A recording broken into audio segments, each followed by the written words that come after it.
চাপিলা মাছ বেগুন দিয়ে দারুণ একটা রেসিপি। এভারগ্রিন 757 চ্যানেলে আপনাদের স্বাগত। আর চাপিলা মাছ রান্না করব। ভিডিওটা সম্পূর্ণটা দেখার জন্য অনুরোধ রইল। Please like, share and subscribe please. এর জন্য ভালো তাজা চাপিলা মাছ নিয়ে কেটে পরিষ্কার করে ধুয়ে নিয়েছি। মশলা হিসেবে পেঁয়াজ নিয়েছি, শিলনোড়াও করা যায়, মেশিনে জল দিয়ে পেস্ট করে নেব। বাকি উপকরণ হলো বেগুন আর পেঁয়াজ কুলি। বেগুনগুলি এভাবে কেটেছি। প্যান ভালো করে গরম করে তেল দিয়েছি।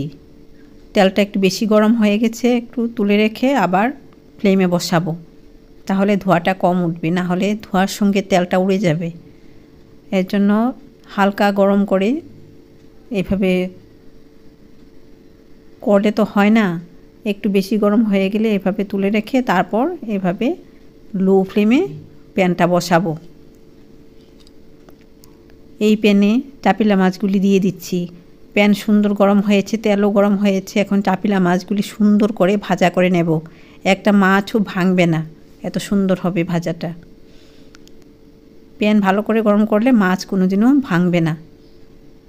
এভাবে চাপিলা মাছগুলি খুব নরম থাকে, ভেঙে যেতে চায়, এখন আর ভাঙবে না। তুলে নিচ্ছি এগুলি।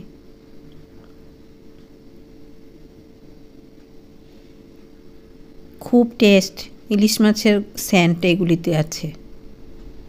আবার তেল দিচ্ছি। তেলটা গরম হচ্ছে, এভাবে গরম করে নিচ্ছি। এই গরম তেলে এখন দিয়ে দেব বেগুন। অল্প তেল বলে বুঝাই যাবে না, এত সুন্দর করে বেগুনগুলি আমি ভাজা করব এই তেলে। সবগুলি বেগুন দিয়ে দিলাম।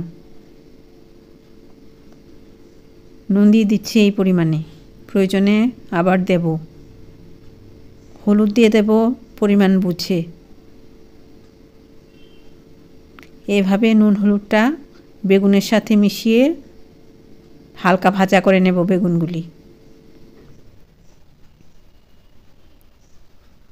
কিছুক্ষণ পর পর নাড়াচাড়া করতে হবে।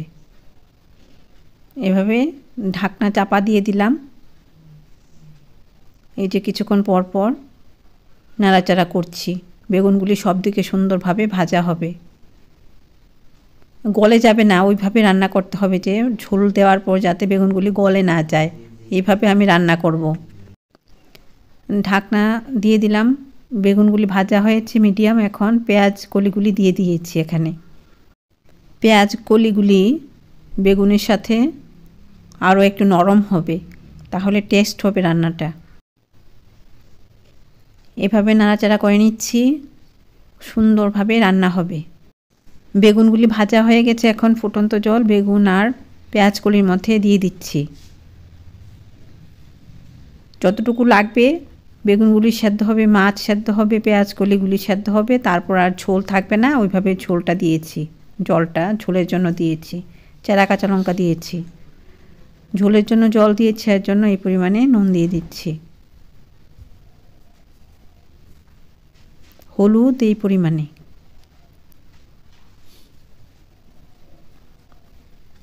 এখন পেঁয়াজ বাটাটা এভাবে এখানে দিয়ে দিচ্ছি। এভাবে রান্না করে দেখুন, খুব ভালো লাগে। পেঁয়াজ ভাজা করতে হয় না, এভাবেই পেস্ট ঝোলের মধ্যে দিয়ে দিলাম। এটা ইউনিক একটা রেসিপি আপনাদের সঙ্গে শেয়ার করছি। এভাবে পেঁয়াজ মিশিয়ে নিচ্ছি।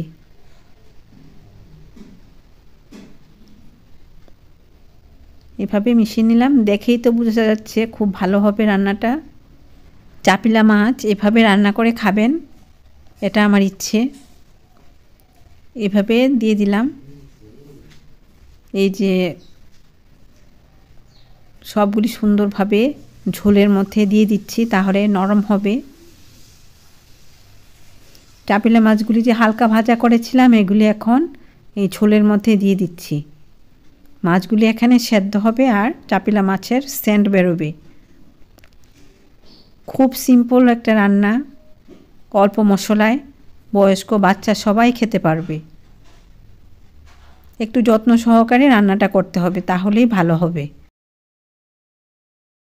ইউনিক হিসেবে আমি তো পেঁয়াজটা যে সময় দিয়েছি, এভাবে রান্না করে দেখুন, খুব ভালো লাগবে। সহজ পাচ্য হবে। পেঁয়াজ খেলে তো রক্ত হয়, এভাবে রান্না করে দেখুন।